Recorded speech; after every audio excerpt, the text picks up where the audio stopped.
प्यारे बच्चों, welcome to my channel Verma study 2020 बुकलाना। मैं यूपी बोर्ड के क्लास 11 के छात्र छात्राओं के लिए इकोनॉमिक सब्जेक्ट को हिंदी माध्यम से मैं फुल कोर्स कराऊंगा। यदि आप फुल कोर्स करना चाहते हैं तो मेरे चैनल को सब्सक्राइब कीजिए और बेल आइकन को प्रेस करना ना भूलें, ताकि जो भी वीडियो मैं अपलोड करूं उसका नोटिफिकेशन आपको सबसे पहले मिल सके। प्यारे बच्चों, भारतीय अर्थव्यवस्था के विकास में चैप्टर 7 चल रहा है, रोजगार समृद्धि अनौपचारिकरण अन्य मुद्दे। इसमें पार्ट 2 अर्थात दूसरा वीडियो है। अगर आप कल वाला वीडियो नहीं देखे हैं तो आई बटन को क्लिक करके देख लें।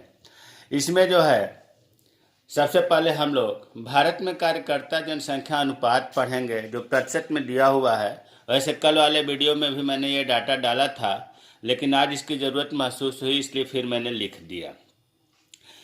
जितने भारत में ये 2011-12 के सब आंकड़े आज दिए जाएंगे, इसमें जो श्रमिकों की संख्या है भारत में, उसमें कितने ग्रामीण क्षेत्र में हैं, कितने शहरी क्षेत्र में हैं, कुल कितनी है श्रमिकों की संख्या, उसमें कितने पुरुष हैं, कितने स्त्री हैं, ये चीज़ इसमें दिया गया है। तो देखिए, लिखा है कि 2011-12 में पुरुष जो थे कुल 54.4% थे।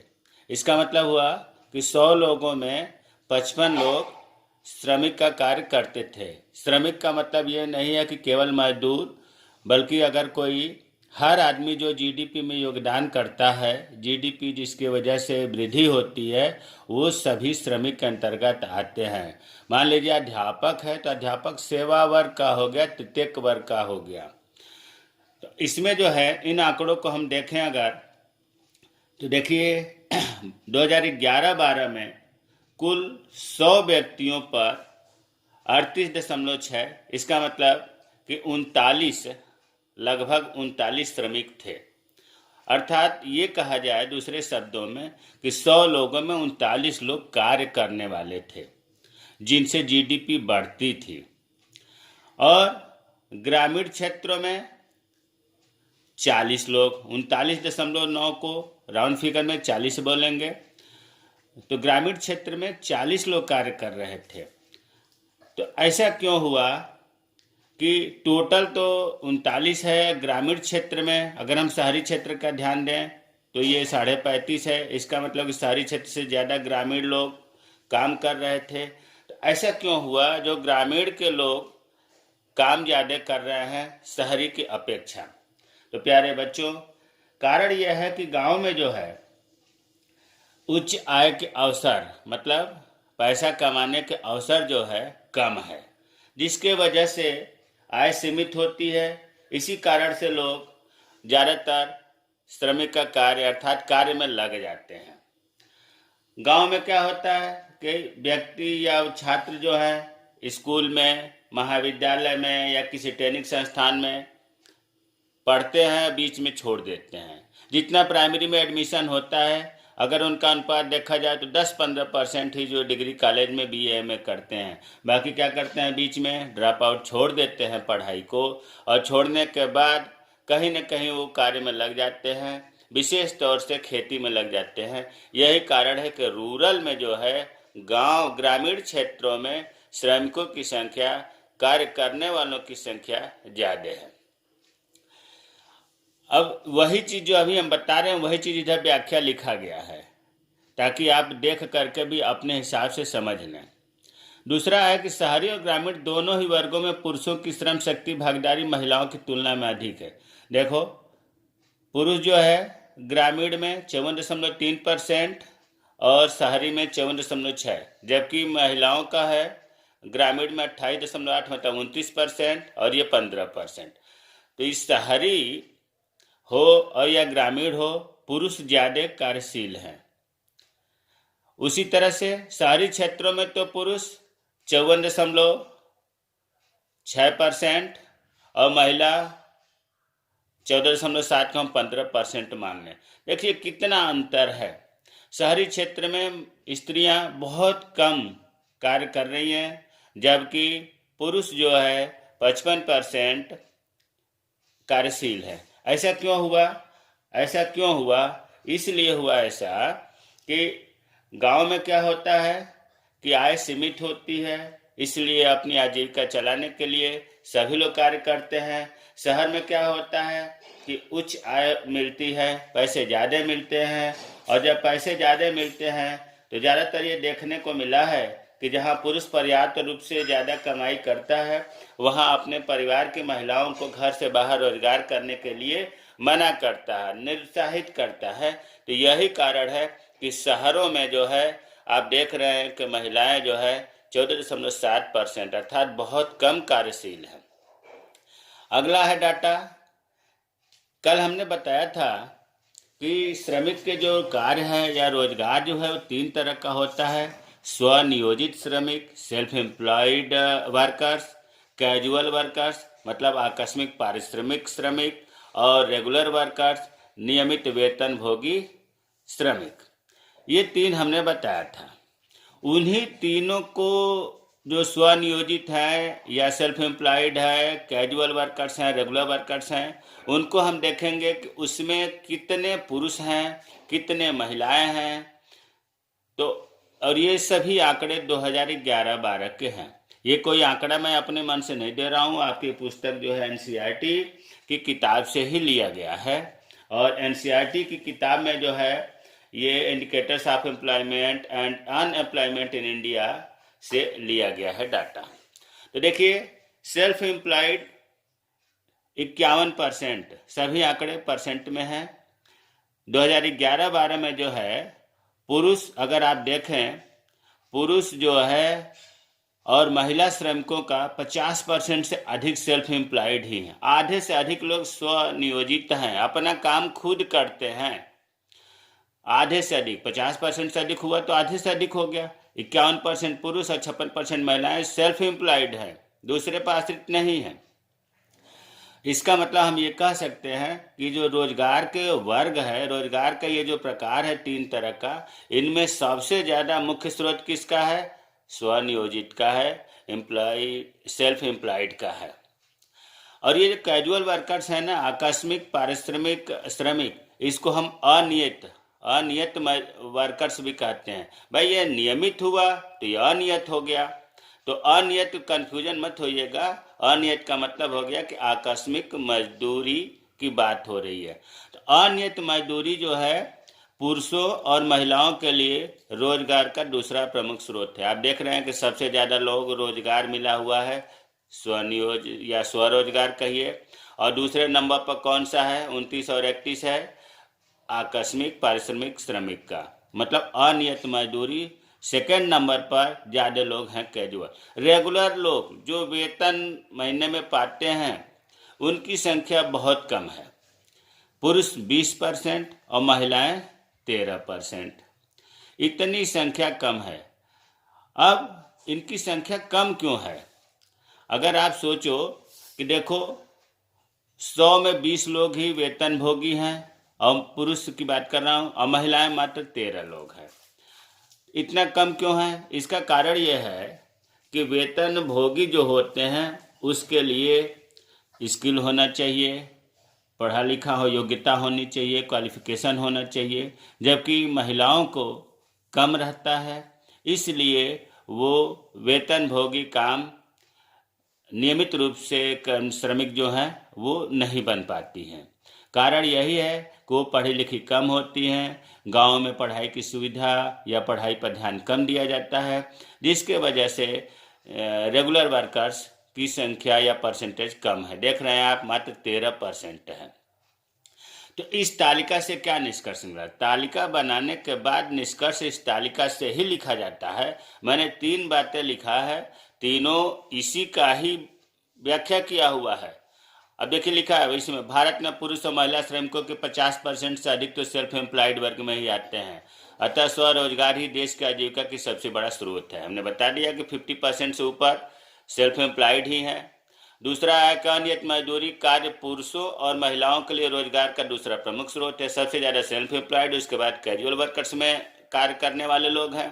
और नियमित वेतन भोगी रोजगारधारियों में पुरुष अधिक हैं 20%, महिलाओं की अपेक्षा। ऐसा क्यों है, हमने 60 में लिख दिया, ये लिखने की जरूरत नहीं, लिख दिया कि यहाँ कुछ बात छिपी है जो लिखनी है। ऐसा क्यों है, तो इसका कारण हमने जो बताया अभी कि इसका कारण यही है कि गांव की जो महिलाएं होती हैं वो घर से बाहर रोजगार तो कर लेती हैं, काम कर लेती हैं, लेकिन शहरों में जो है पुरुष ज़्यादा आय कमाता है, पैसे कमाता है, जिससे महिलाओं को बाहर निकलने के लिए या रोजगार करने के लिए मना करता है। अब है तीसरा, क्षेत्रानुसार रोजगार वितरण 2011-12।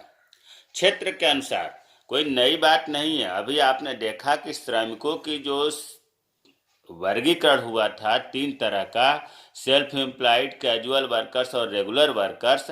इस समय कितने पुरुष हैं कितने महिला हैं ये देखा गया।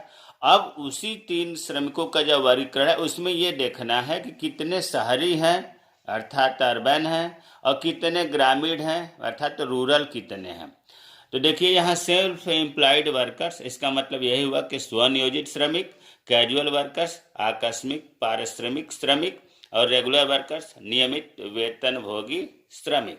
तो यहाँ इंग्लिश में हमने भूल से लिख दिया, फिर भी हमें उम्मीद है कि समझ में आ जाएगा क्योंकि ये चीज़ें बार बार आ रही हैं। अब देखिए सेल्फ एम्प्लॉयड शहरी में 43%, ग्रामीण में 56% है। कैजुअल वर्कर्स 15% शहरी में, 35% ग्रामीण में। रेगुलर वर्कर्स 42% शहरी में, 9% ग्रामीण में।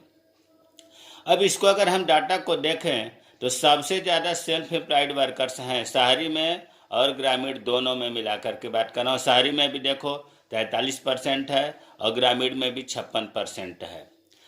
उसी तरह से सेल्फ एम्प्लॉयड जो है 43% जो है, इसमें ग्रामीण की भागीदारी भी बहुत ज़्यादा है, 56% है। 56% मतलब शहरी की अपेक्षा स्वनियोजित रोजगार, स्वरोजगार करने वाले जो लोग हैं वो कहाँ हैं, गांव में ज़्यादा हैं। गांव में अपना लोग काम ज़्यादा कर रहे हैं, खुद का काम कर रहे हैं, जबकि शहरों में गांव की अपेक्षा कम लोग कर रहे हैं। शहरी उद्यमों में नियमित रूप से श्रमिकों की आवश्यकता होती है। आप यहाँ ध्यान दो तो शहर में सबसे ज़्यादा वेतन भोगी लोग हैं 42% और सबसे कम 9% ग्रामीण में। ऐसा क्यों हुआ, ऐसा क्या कारण था जो कि शहरी में नियमित वर्कर्स ज़्यादा हैं?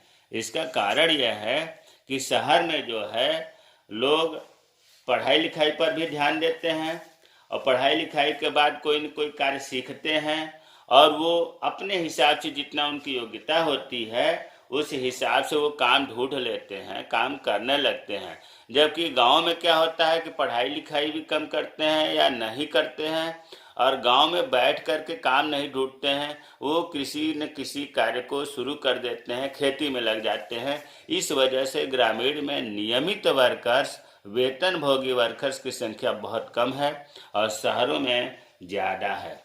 उच्च कौशल और शिक्षा जो है शहरों में ज़्यादा लोगों को होता है। यही कारण है कि 42% रेगुलर वर्कर्स 2011-12 के अनुसार हैं। अब है आर्थिक क्षेत्रकों में कार्यबल का वितरण 2011-12।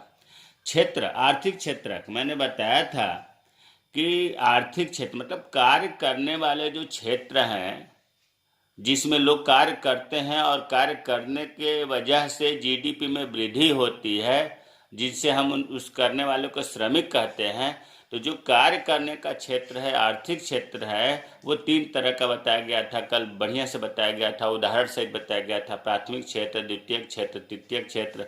तृतीयक क्षेत्र को सेवा क्षेत्र भी कहते हैं। अब यहाँ हमने ग्रामीण और शहरी, पुरुष और महिला एक ही चार्ट में कर दिया। तो देखिए पहले हम आंकड़ों पर ध्यान दें। प्राथमिक क्षेत्र 64.1%, 6.7%। द्वितीय क्षेत्र ग्रामीण में 20.4, 35। तृतीय क्षेत्र सेवा क्षेत्र में 15.5, 38.3। उसी तरह से महिला और पुरुष की बात हो रही है। तो अब यहाँ हम एक एक चीज़ का ध्यान दें कि देखो अगर हम ध्यान से देखें तो सबसे ज़्यादा पहले हम इस आंकड़े को देखते हैं कि भारत में अधिकांश श्रमिकों को रोजगार का जो स्रोत है वो कौन सा है, प्राथमिक क्षेत्र है।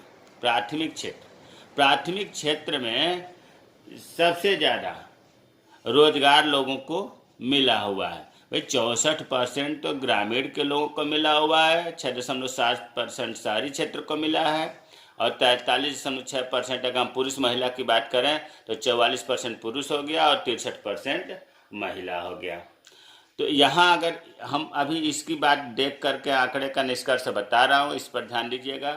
प्राथमिक क्षेत्र ये है, द्वितीय क्षेत्र ये है, तृतीय क्षेत्र ये है।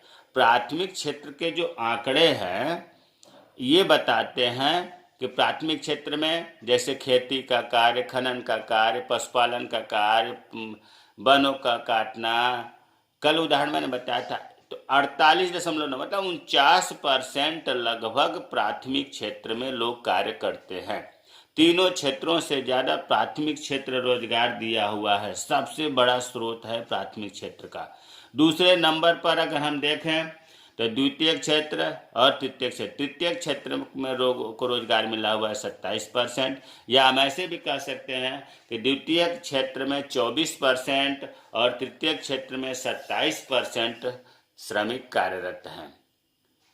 तो सबसे इसमें महत्वपूर्ण बात यह निकल के आई कि प्राथमिक क्षेत्र रोजगार देने का सबसे बड़ा स्रोत है।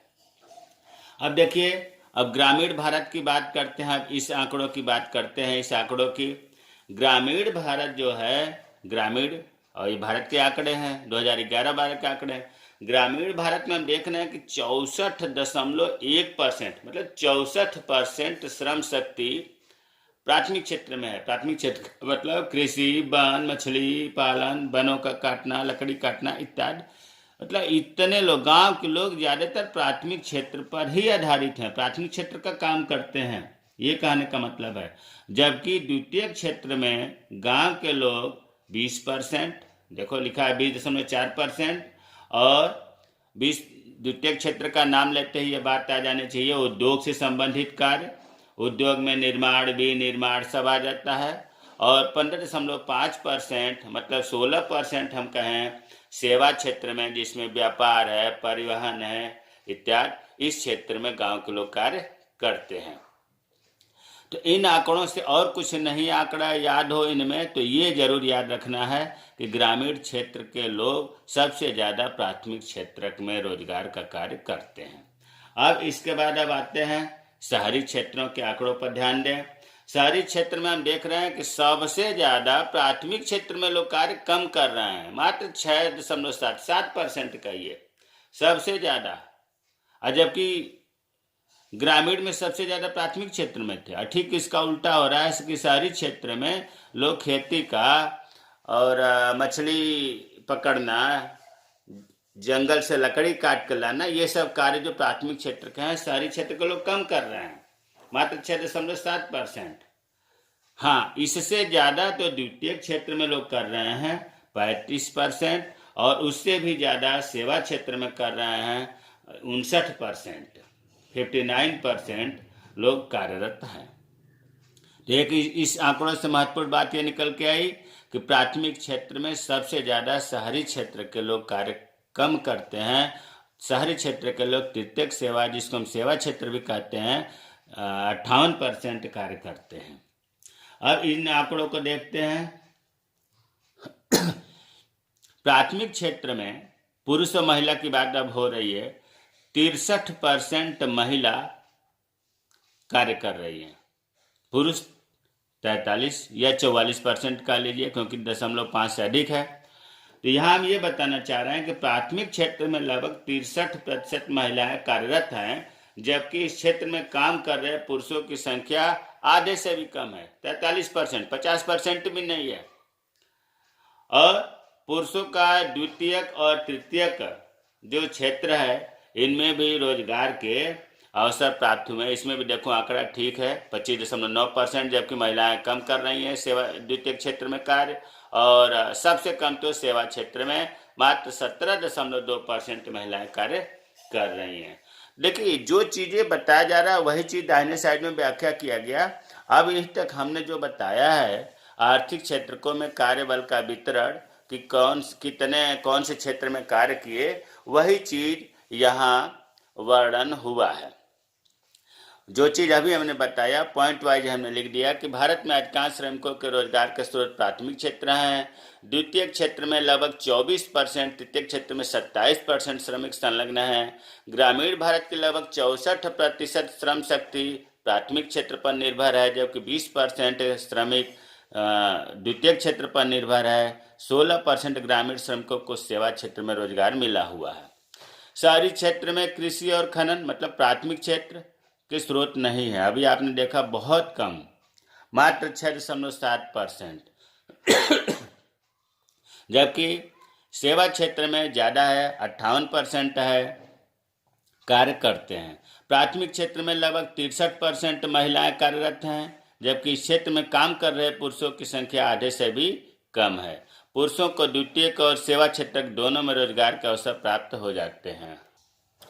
अब आगे है रोजगारहीन समृद्धि। रोजगार से हीन हो, अंग्रेजी में जॉबलेस ग्रोथ। इसका मतलब यह हुआ कि जॉबलेस, कार्य नहीं मिल रहा है, जबकि ग्रोथ हो रही है। किसकी ग्रोथ हो रही है? जीडीपी की। वही चीज लिखा है कि सकल घरेलू उत्पाद, जीडीपी जिसको कहते हैं, जीडीपी में ग्रोथ तो हो रही है पर जॉब नहीं मिल रही है। जीडीपी में ग्रोथ 6% बढ़ रही है। ये कोरोना काल को छोड़ दिया जाए, इसमें कम हुआ है, लेकिन ज़्यादातर 6% रहा। जीडीपी में ग्रोथ 6% हो रही है, लेकिन जॉब मात्र 2% हो रही है। इसके कुछ आंकड़े दिए हुए हैं। तो अगर जॉबलेस ग्रोथ पूछा जाए, रोजगारहीन समृद्धि, तो इसका सीधा सा आंसर यही है कि जीडीपी में ग्रोथ होना और उसके हिसाब से जॉब में ग्रोथ नहीं होता है, इसे हम रोजगारहीन समृद्धि या जॉबलेस ग्रोथ कहते हैं। देखिए, प्राथमिक क्षेत्र, द्वितीय क्षेत्र, सेवा क्षेत्र, तीनों क्षेत्र का 1972-73 के आंकड़े दिए गए हैं, 2011-12 के आंकड़े दिए गए। प्राथमिक क्षेत्र में 1972-73 में 74% लोग कार्य करते थे, 100 में 74 लोग, और 2011-12 में इनकी संख्या कम होकर के 48.9% हो गई। कितना कम हुआ? ये अच्छी बात है कि प्राथमिक क्षेत्र से ज़्यादा आय द्वितीयक सेवा क्षेत्र में होती है, तो ये लोग द्वितीयक और तृतीयक क्षेत्र में गए, तभी तो कम हुई। द्वितीय क्षेत्र की बात देखें तो 1972-73 में 11% कार्यरत थे, और 2011-12 में ये बढ़ करके 24.3% होगा। और तृतीय क्षेत्र सेवा क्षेत्र की बात करें, ये जो है 1972-73 में 15% श्रमिक कार्य करते थे, जबकि 2011-12 में इनकी संख्या बढ़ करके 27% हो गई। अब हम यहाँ ये बताना चाह रहे हैं कि जो द्वितीयक क्षेत्र और तृतीयक क्षेत्र के जो ये आंकड़े हैं, देखो इसमें 10.9% था 1972-73 में, बढ़ करके 24% हुआ। ये 15% से बढ़ के 26% हुआ, जबकि ये घट करके इतना हुआ। तो द्वितीयक और सेवा क्षेत्र के आंकड़े ये बता रहे हैं कि आने वाले समय में, भविष्य में, इसमें कार्य करने वाले लोगों का भविष्य उज्जवल है, अच्छा भविष्य दिख रहा है, क्योंकि इसमें कार्य ज़्यादा मिल रहा है। हमने दिखा, आंकड़े बताए दिया कि 11 से 24 और 15 से 27 हो गया। वही चीज़ इसमें व्याख्या है।